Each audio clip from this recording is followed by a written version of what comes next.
ಒಂದು ಕ್ವಿಂಟಲ್ ಕೊಬ್ಬರಿಗೆ ಬೇಕೇ ಬೇಕು. ಒಂದು ಕ್ವಿಂಟಲ್ ಕೊಬ್ಬರಿಗೆ ಒಗ್ಗಟ್ಟಿರಲಿ. ಶಾಂತಿ ಶಿಸ್ತು. ಶಾಂತಿ ಶಿಸ್ತು. ತೆಂಗು ಬೆಳೆಗಾರರ ಹೋರಾಟಕ್ಕೆ ಜಯವಾಗಲಿ. ರೈತರ ಹೋರಾಟಕ್ಕೆ ಜಯವಾಗಲಿ. ನಾಳೆಯ ಹೋರಾಟ ಬಹಳ ತೀವ್ರವಾಗಿರ್ತದೆ. ಸರ್ಕಾರ ಏನಾದರೂ ಉದಾಹರಣೆ ಮಾಡಿದರೆ ಹೋರಾಟವನ್ನು ತೀವ್ರಗತಿಯಲ್ಲಿ ನಾವು ಮುಂದುವರಿಸುವಂಥ ಕೆಲಸವನ್ನು ಮಾಡ್ತೀವಿ. ನಾಳೆ ಏನು ರೈತರು ಬರ್ತಾರೆ, ಏನು ತೆಂಗು ಬೆಳೆಯ ಪ್ರದೇಶದ ರೈತರು ಮತ್ತು ರೈತ ಮುಖಂಡರು ನಾಳೆ ಭಾಗವಹಿಸ್ತಿದ್ದಾರೆ. ಏನು ಈ ಚೆಕ್ ಸರ್ಕಲ್ ಇದೆ, ಇಲ್ಲಿಂದ ಪ್ರಮುಖ ಬೀದಿಗಳಲ್ಲಿ ಮೆರವಣಿಗೆ ಮುಖಾಂತರ ನಾವು ಟೌನ್ ಹಾಲ್ ಸರ್ಕಲ್ನಲ್ಲಿ ಸೇರಿ ಅಲ್ಲಿ 1.5 ಗಂಟೆಗೆ ಒಂದು ಬಹಿರಂಗ ಸಭೆಯನ್ನು ಮಾಡ್ತೀವಿ. ಆ ಸಭೆಯಲ್ಲಿ ಮುಂದಿನ ನಮ್ಮ ಹೋರಾಟದ ರೂಪುರೇಷೆಗಳನ್ನು ತಿಳಿಸ್ತೀವಿ. ರಾಜ್ಯ ಮುಖಂಡರು ರಾಜ್ಯದ ಕರ್ನಾಟಕ ರಾಜ್ಯ ರೈತ ಸಂಘದ ಎಲ್ಲ ರಾಜ್ಯದ ಪದಾಧಿಕಾರಿಗಳು, ರಾಜ್ಯಾಧ್ಯಕ್ಷರಾದಂಥ ಕೋಡಿಹಳ್ಳಿ ಚಂದ್ರಶೇಖರ್ ಅವರು ಮತ್ತು ರಾಜ್ಯ ಪ್ರಧಾನ ಕಾರ್ಯದರ್ಶಿಗಳಾದಂಥ ಬಕ್ಕಳ್ಳಿ ಬೈರೇಗೌಡರು ಮತ್ತು ಇನ್ನು ಜನಪರ ಸಂಘಟನೆಯ ಮುಖಂಡರು ನಾಳೆಯ ಸಭೆಯಲ್ಲಿ ಭಾಗವಹಿಸ್ತಾರೆ.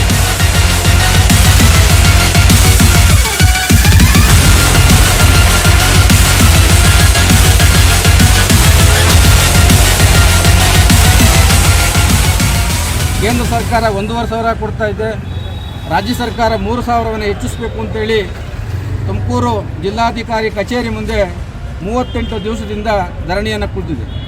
ಇವತ್ತು ನಮ್ಮ ಜಿಲ್ಲಾಡಳಿತ ರೈತರನ್ನು ಮತ್ತು ರೈತ ಸಂಘದ ಅಧ್ಯಕ್ಷರನ್ನು ಈ ರೀತಿ ಹೀನಾಯವಾಗಿ 38 ದಿವಸ ಬಿಸಿಲು, ಬೆಳಿಗ್ಗೆ ಆದರೆ ಬಿಸಿಲು, ರಾತ್ರಿ ಆದರೆ ಚಳಿ, ಈ ಎರಡರ ನಡುವೆ ಸಂಕಟದಲ್ಲಿ ದೂಡಿ ಇವತ್ತು ಅವರ ಸಮಸ್ಯೆಯನ್ನು ಖುದ್ದು ಬಂದು ಪರಿಶೀಲಿಸಿ ಸರ್ಕಾರಕ್ಕೆ ವರದಿಯನ್ನು ಕೊಟ್ಟು ಒಂದು ಭರವಸೆಯನ್ನು ಕೊಡಬಹುದಿತ್ತು. ಇವತ್ತು ರೈತರಿಗೋಸ್ಕರ ಅವರು ಕೇಳ್ತಾ ಇರೋದು. ಇವತ್ತು ಪ್ರತಿ ದಿವಸ ರೈತರು ಬಂದು ಈ ಸಂಘಟನೆಗಳಲ್ಲಿ ಭಾಗವಹಿಸೋದಕ್ಕಾಗೋದಿಲ್ಲ. ಯಾಕೆಂದರೆ ರೈತರು ಪ್ರತಿನಿತ್ಯ ಅವರವರ ಬದುಕಿಗೋಸ್ಕರ, ಅವರವರ ಜೀವನಕ್ಕೋಸ್ಕರ, ಅವರವರ ಬದುಕನ್ನು ರೂಪಿಸ್ಕೊಳ್ಳೋದಕ್ಕೋಸ್ಕರ, ಅವ್ರ ಮಕ್ಕಳ ಜೀವನೋಪಾಯಕ್ಕೋಸ್ಕರ ಅವರು ವ್ಯವಸಾಯವನ್ನು ಮಾಡಲೇಬೇಕಾಗಿದೆ.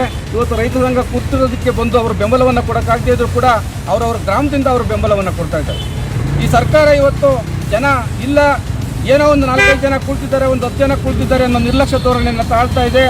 ರೈತರು ಇನ್ನು ಮುಂದಿನ ದಿವಸದಲ್ಲಿ ಈ ಹೋರಾಟಕ್ಕೆ ಒಂದು ಭದ್ರವಾದ ಬುನಾದಿ ಮತ್ತು ಒಂದು ಶಕ್ತಿ ಬರಬೇಕು ಅಂತಂದರೆ ಅವರು ಬೆಳೆದಂಥ ಬೆಳೆಯನ್ನು ಒಂದು 6 ತಿಂಗಳು ಅವ್ರ ಮನೆಯಲ್ಲೇ ಶೇಖರಣೆ ಮಾಡಿಕೊಂಡ್ರೆ ಸರ್ಕಾರ ನಡೆಸುವಂಥವ್ರಿಗೆ, ಆಡಳಿತ ನಡೆಸುವಂಥವ್ರಿಗೆ ಎಚ್ಚರಿಕೆಯನ್ನು ಮುಟ್ಟಿಸ್ಬೋದು.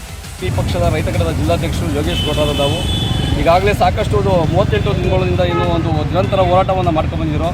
ಇವರ ಹೋರಾಟಕ್ಕೆ ನಾವೆಲ್ಲ ಬೆಂಬಲವನ್ನು ಕೊಟ್ಟು ನಾಳೆ ಏನೋ ಒಂದು ಬಂಧನ್ನು ಕರೆದಿದ್ದಾರೋ ಆ ಬಂಧುಗೂ ಸಹ ನಾವೆಲ್ಲ ಒಂದು ರೈತರಲ್ಲಿ ಮುಖಂಡರುಗಳಲ್ಲಿ ಮನವಿಯನ್ನು ಮಾಡ್ತೀವಿ. ಎಲ್ಲರೂ ಹೆಚ್ಚಿನ ರೀತಿಯಲ್ಲಿ ಬಂದು ನೀವು ಇವ್ರಿಗೆ ಬೆಂಬಲವನ್ನು ಕೊಡಬೇಕು.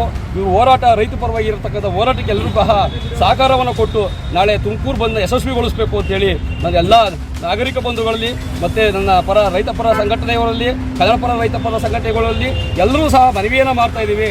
ಹಾಗೂ ಜಿಲ್ಲಾಡಳಿತಕ್ಕೂ ಸಹ ಮನವಿಯನ್ನು ಮಾಡ್ತಾ ಇದ್ದೀವಿ. ಸಾಕಷ್ಟು ಬೇಗ ತಾವು ಇದನ್ನು ಬಗೆಹರಿಸುವಂಥ ಕೆಲಸವನ್ನು ಜಿಲ್ಲಾಡಳಿತ ಮಾಡಬೇಕು. ಇಲ್ಲಿನ ಸಚಿವರು ಸಹ ಇದಕ್ಕೆ ನಾವು ಜವಾಬ್ದಾರಿ ತಗೋಬೇಕು, ಶಾಸಕರು ಸಹ ಜವಾಬ್ದಾರಿ ತಗೋಬೇಕಾಗ್ತದೆ ಅಂತ ಹೇಳಿ ಈ ಸಂದರ್ಭದಲ್ಲಿ ಹೇಳ್ತಾ, ಈಗಾಗಲೇ ರಾಗಿ ಬೆಳೆಯನ್ನು ಒಂದು ಪರಿಹಾರವನ್ನು ಕೊಡಬಹುದು ಸರ್ಕಾರ ಭಾಳ ತಾರತಮ್ಯವನ್ನು ಮಾಡಿದೆ. ಇದ್ರ ಪರವಾಗಿ ನಾವು ಮುಂದೆ ಒಂದು ಕಾಲ್ನಡಿಗೆ ಮುಖಾಂತರ ನಾವು ವಿಧಾನಸೌಧ ಚಲವನ್ನು ಮಾಡಬೇಕು ಅಂತೇಳಿ ಒಂದು ತೀರ್ಮಾನವನ್ನು ಮಾಡಿದ್ದೀವಿ. ಇದನ್ನು ನಾವು ಮಾಡೇ ತೀರ್ತೀವಿ ಹೊರತು ರೈತರಿಗೆ ಅನ್ಯಾಯಕ್ಕೆ ನಾವು ಯಾವುದೇ ಕಾರಣಕ್ಕೂ ಬಿಟ್ಟು ಕೊಡೋದು ಇಲ್ಲ. ಇದು ಒಂದು ರಾಜ್ಯ ಸರ್ಕಾರ ನಮ್ಮ ವಿರುದ್ಧ ಪೊಲೀಸ್ನವರು ಹತ್ತಿಕ್ತಾ ಇದ್ದಾರೆ.